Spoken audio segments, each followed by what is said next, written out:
جو ہے last day ہے آج اچھا فیئر ویل کا 10ویں کا. اور ہم لوگ سوچے تھے کہ بھائی سارے ٹیوشنس میں اسکولس میں لاسٹ دن جو ہے گانے بجاتے ہوئے وغیرہ ودا کرتے بچوں کو. ہم سوچے کہ بھائی قرآن پڑھ کے ہم ودا کریں گے ان کو. ماشاء تو اللہ. تو ایک تو ہو گئی تھی ہماری, دوسری بھی چالو ہو گئی تھی الحمدللہ, دوسری بھی آدھی ہو گئی شاید. تو بہت اچھا آپ کا دل سے شکریہ ادا کہ آپ جب بھی بلاتے ہیں اب آتے ہیں. پہلے بھی بلائے تھے تو سڈنلی نہ نہیں بولے, آپ ابھی بھی آ گئے. اور ایک چیز میں بتانا چاہوں گا کہ میں بہت کم شخصیت کو دیکھا ہوں جو دین اور دنیا کے علموں کو ایک لیول پہ بات کرتے ہیں. میں مسجد میں ایکسائٹیڈ رہتا ہوں, جمعہ کے دن جو رہتا ہوں میں اذان ہوتے ہی کوشش کرتا ہوں کہ بھائی مولانا کا بیان مس نہ ہو. اعوذ باللہ من الشیطان الرجیم, بسم اللہ الرحمن الرحیم, اقرأ بسم ربک الذی خلق, صدق اللہ العظیم.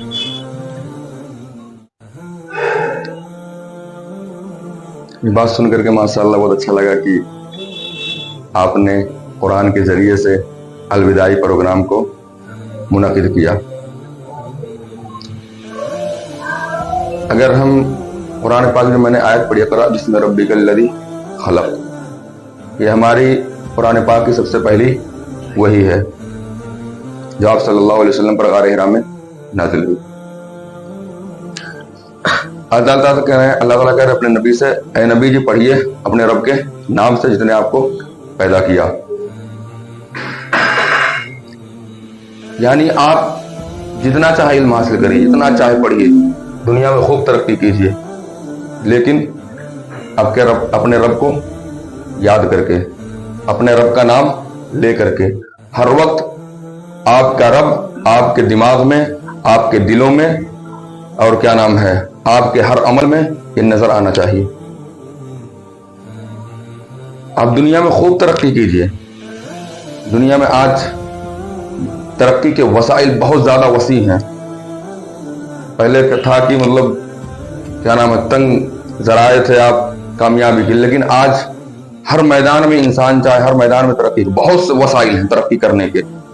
لیکن آپ کو یہ دھیان میں رکھنا ہوگا کہ آپ ترقی تو کر رہے ہیں, لیکن کیا اس میں آپ کا رب آپ کے ساتھ ہے کہ نہیں. اقرأ بسم ربک الذی خلق کا مطلب یہی ہے, آپ پڑھیے اپنے رب کے نام سے جس نے آپ کو پیدا کیا. کیونکہ جب علم زیادہ ہو جاتا ہے انسان کے اندر تو بہت سارے لوگ گمراہ بھی ہوئے, دین حق سے بھٹک بھی گئے. تو اگر آپ اپنے رب کو ساتھ میں لے کر علم حاصل کریں گے تو آپ کبھی نہیں بھٹکیں گے آپ راستے سے. تو یہاں پر اقرأ بسم ربک الذی خلق کا مطلب یہی ہے. اور علم جو ہوتا ہے وہ دینی اور دنیاوی کوئی علم نہیں ہوتا, آپ کی نیت پر ڈیپینڈ کرتا ہے کہ آپ علم دینی حاصل کریں کہ آپ علم دنیاوی حاصل کر رہے ہیں. حدیث انما الاعمال بالنیات, سارے اعمال نیت سے ہیں. یعنی اگر آپ علم حاصل کر رہے ہیں, اگر آپ کا مقصد ہے پیسہ کمانا تو آپ کا علم دنیاوی ہے. کوئی عالم اگر مدرسے میں پڑھ رہا ہے, قرآن پاک کی تعلیم حاصل کر رہا ہے, لیکن اگر اس کا مقصد ہے کہ میرے کیا نام ہے میں اس کے ذریعے سے جو میرے والد صاحب مدرسے کے محتمم میں مدرسے کا ناظم بن جاؤں گا, اس کے ذریعے سے میں خوب دولت کماؤں گا, تو یہ اس کا علم دین نہیں ہوا, یہ اس کا علم دنیاوی بن جائے گا یہ. لیکن اگر کوئی ڈاکٹر بن رہا, انجینئر بن رہا, ٹیچر بن رہا, اس نیت سے بن رہا کہ اپنے معاشرے کو آگے بڑھاؤں گا, اپنے معاشرے کے ہر بچے کو اسکول تک میں لاؤں گا, اپنے معاشرے کے ہر بچے کو اعلیٰ تعلیم دلاؤں گا, اپنے معاشرے کے ہر شخص کو ترقی کے اعلیٰ راستے پر گامزن کروں گا, تو یہ اس کا علم دنیاوی, جو ظاہر ہم کہتے ہیں کہ علم دنیاوی ہے, یہ آپ کا علم دینی ہو جائے گا. یہ آپ کی نیتوں پر ڈیپینڈ کرتا ہے. تو اگر آپ اس نیت سے علم حاصل کر رہے ہیں کہ ہم اپنے معاشرے کو آگے بڑھائیں گے. آج ہمارے معاشرہ, ہم جانتے ہیں کہ ہمارا معاشرہ کتنے مسائلوں سے دوچار ہے, کتنی مشکلوں کا سامنا کرنا پڑ رہا. مسلمانوں کے لیے بہت زیادہ مشکلات ہیں, لیکن اگر دیکھا جائے کوئی مشکل نہیں. اگر اپنے آپ کو تم تعلیم کے لیے مضبوط, اپنے آپ کو تیار کر لو, تو یہ ہمارا معاشرہ جو آج سب سے زیادہ نچلے پائیدان پر ہے, آج یہ سب سے اعلیٰ پہ ہو جائے گا, سب سے اوپر ہو جائے گا. ایک ہندوستان کی ایک قوم ہے دلت, سب سے نچلی کاسٹ مانی جاتی تھی, لیکن آج اس کے حالات ایسے ہیں کہ ان کے مسلمانوں سے بھی ان کے حالات اوپر ہو گئے ہیں, جن کو لوگ انسان نہیں سمجھتے تھے. یہاں کے برہمن وغیرہ جو تھے ان کو مسلمان نہیں سمجھتے, دلت وغیرہ کو مسلمان نہیں سمجھتے تھے. ارے کیا نام مسلمان, انسان نہیں سمجھتے تھے کہ انسان ہے. ان کو انسان سے بھی, جانوروں سے بھی بدتر سمجھتے تھے. ان کو اپنے گھروں سے گزرنے نہیں دیتے تھے. ان کو اپنے گھروں کے سامنے جوتے پہن کے گزرنے نہیں دیتے تھے. ان کو انسان سمجھتے ہی نہیں تھے دلت کو. لیکن ان کے ایک نیتا گزرے ماننی کاشی رام, وہ IAS تھے, لیکن انہوں نے کبھی نوکری نہیں کی. وہ اس بنا پر نہیں کی, ان سے پوچھا کہ آپ نے نوکری کیوں نہیں کی؟ چاہتے تو بہت ساری دولت سمیٹ سکتے تھے. وہ غیر تھے, غیر مسلم تھے, لیکن انہوں نے کہا کہ میں جب تک اپنے قوم کے ہر فرد کو IAS نہ بنا دوں میں نوکری نہیں کروں گا. ان کا یہ کیا نام ہے خواب تھا ان کا. یہ وہ سائیکلوں سے جا کر گاؤں گاؤں جا کر کے تعلیم کے لیے بیدار کرتے تھے, لیکن پورے لوگوں کو, پورے قوم کو تو نہیں بنا پائے, لیکن اتنے حالات ان کو درست تو کر دیے. وہ اکیلا شخص کہ مسلمانوں سے آج اوپر ہو گئے یہ قوم. یہ نوکریوں میں آگے نکل گئے مسلمانوں سے. آج ان کی خود کی پارٹی بھی ہے, جانوں کی کئی بار سرکار بھی بنی ہے, ایک سیاسی مسئلہ, لیکن انہوں نے اتنا ایک کام کیا, ایک فرد, ایک واحد شخص جو نچلے پائیدان پر, ایک دم نچلے, جن کو انسان ہی سمجھا جاتا تھا, آج ان کو حکومتوں میں حصہ ملنے لگا. جانتے ہوں گے آپ جو ہمارے پچھلے کے راشٹرپتی تھے وہ کون تھے؟ اس تھے. لیکن انہوں نے کیوں؟ کیونکہ ان کی قوم مضبوطی کے ساتھ تعلیم کے لیے اپنے آپ کو بیدار کیا. آج ہمارے گاؤں میں اپنے گاؤں کا بتا رہا ہوں, میرے گاؤں میں بہت سارے دلت ہیں. میرے گاؤں میں مسلمانوں کی ایک بھی نوکری نہیں سرکاری, لیکن غیر مسلموں کو دلت چمار, جن کو بولا دلت, گھر گھر نوکری ہے. مسلمانوں نے صرف مقصد اپنے آپ کو ذہن میں یہ بسا لیا کہ ہم کو صرف پیسہ کمانا ہے, کس طرح ہمارا ہر فرد مالدار بن جائے. اگر یہ ذہن میں آپ کے رہے گا تو آپ نہ پیسہ حاصل کر پائیں گے, نہ کیا نام ہے ترقی کر پائیں گے.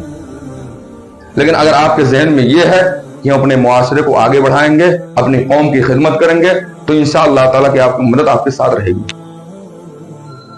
جو کچھ بھی ہوگا یہ صرف اور صرف اگر ہم چاہتے ہیں تو یہ تعلیم ہی کی بنا پر اپنے آپ کو ہم مضبوط کر سکتے ہیں. یہ تعلیم ایک واحد سہارا ہے. یوسف علیہ السلام کو جانتے ہیں, ہمارے ایک نبی تھے یوسف علیہ السلام. ان کو بادشاہ بلایا کہ میں آپ کو ایک عہدہ دینا چاہتا ہوں, ایک عہدہ دینا چاہتا ہوں. تو انہوں کہنے لگے کہ میں کیا نام ہے فائنانس منسٹر بننا چاہتا ہوں. صرف بادشاہ نے عہدے کی بات کری, لیکن انہوں نے آگے سے کہہ دیا کہ میں فائنانس منسٹر بننا چاہتا ہوں. انہوں نے کہا قال اجعلنی علی خزائن الارض انی حفیظ علیم. بادشاہ سے کہا یوسف علیہ السلام نے, اے بادشاہ مجھے زمین کے خزانوں کا مالک بنا دیجیے. انی حفیظ علیم, کیونکہ میں حفاظت کرنے والا ہوں اور جاننے والا بھی ہوں, کیونکہ میں اکنامکس جانتا ہوں, میں نے اکاؤنٹنٹ پڑھا ہے, مجھے معلوم ہے. بادشاہ نے ان کو وزیر فائنانس بنا دیا, کیونکہ اس وقت جو مسائل تھے جو درپیش تھے وہ قحط سالی کے مسائل تھے, لوگ بھوک کا شکار تھے. تو انہوں نے سوچا کہ اگر اس کی جگہ پہ کوئی دوسرا بن گیا تو ملک کے حالات بہت خراب کر دے گا. تو اسی لیے یوسف علیہ السلام نے اپنے آپ کو پیش کیا کہ میں فائنانس منسٹر بننا چاہتا ہوں. عہدہ انہوں نے قبول کیا.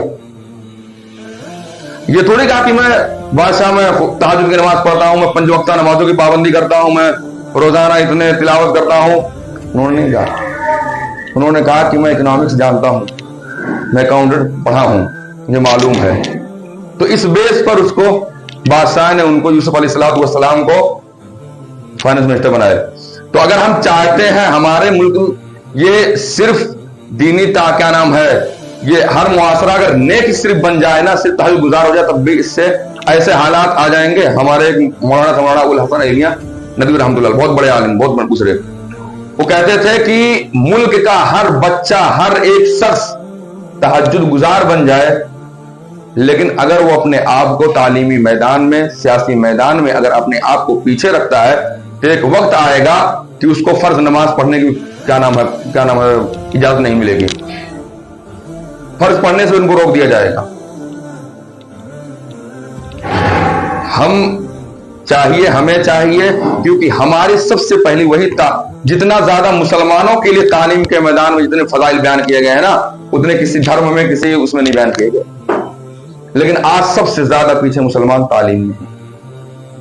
اس لیے اپنے آپ کو یہ طے کریے کہ انشاءاللہ ہم خوب اچھی طرح یہاں سے نکلنے کے بعد بھی اور جہاں کہیں بھی جائیں گے انشاءاللہ ہم خوب اعلیٰ تعلیم حاصل کریں گے, خوب محنت سے پڑھیں گے, صرف اس نیت سے کہ ہم اپنے معاشرے کو آگے کریں گے اور اللہ تبارک و تعالیٰ کی رضا کے لیے کریں گے. خوب آپ علم حاصل کریے, ایک دماغ سے ہٹا دیجئے کہ ہم کیا نام ہم فائنینشیل کمزور ہیں, ہم پیسے کے اعتبار سے کمزور ہیں, یہ کوئی بہانہ نہیں. بہت سارے ایسی مثالیں, ہزاروں لاکھوں کروڑوں مثالیں ایسی ہیں جو ان کے پاس کچھ بھی نہیں تھا, وہ آج بڑے بڑے عہدوں پر ہیں. آپ کے یہاں سے ایک تھے بیڑ ضلع کے انصار شیخ, سب جانتے ہیں, 30 سال کی عمر میں انہوں نے کیا نام ہے آئی ایس ایگزام کلیئر کیا تھا انہوں نے.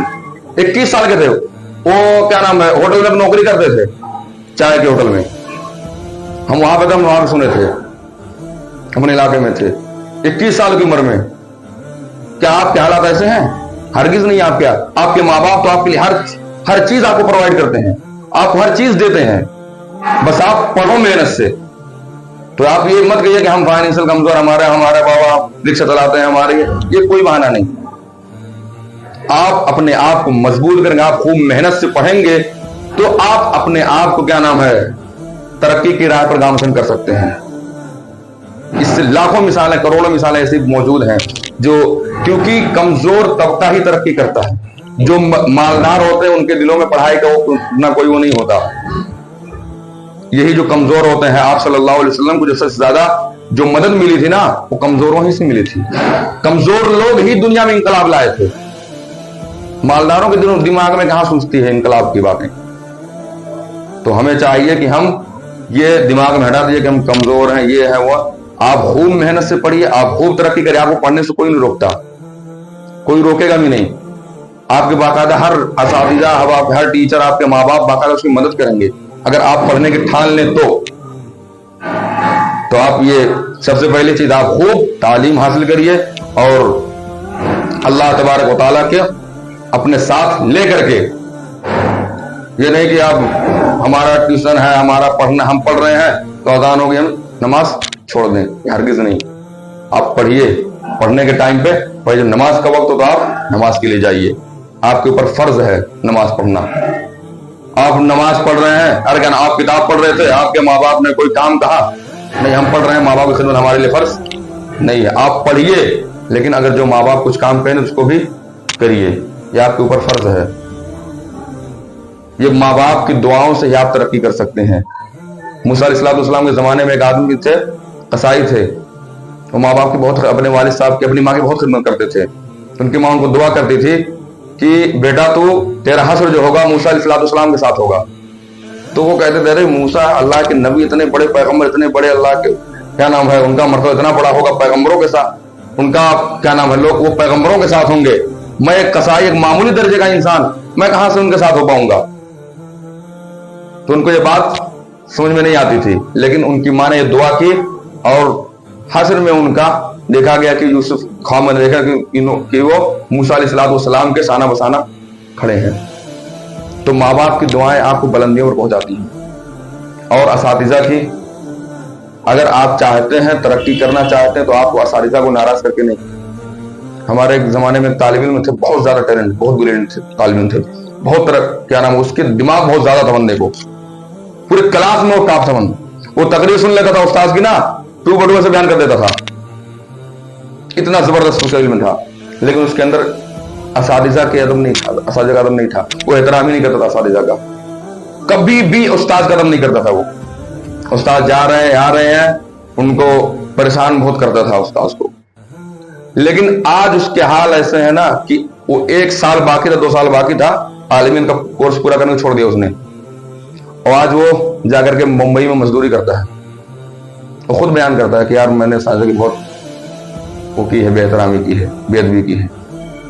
تو آپ کو دعاؤں کے ذریعے سے نا آپ فرش سے عرش پہ پہنچ سکتے ہیں، اور عرش سے فرش پہ بھی آ سکتے ہیں بد دعاؤں سے بھی. تو یہ اپنے اساتذہ کو بھی ساتھ لیں، اپنے ماں باپ کو بھی ساتھ لیں، اور یہ سب کو لے کر کے آپ دعاؤں کے ذریعے سے آپ آگے بڑھیں. اللہ تبارک و تعالیٰ آپ کو دنیا کے ہر میدان میں ترقی نصیب فرمائے.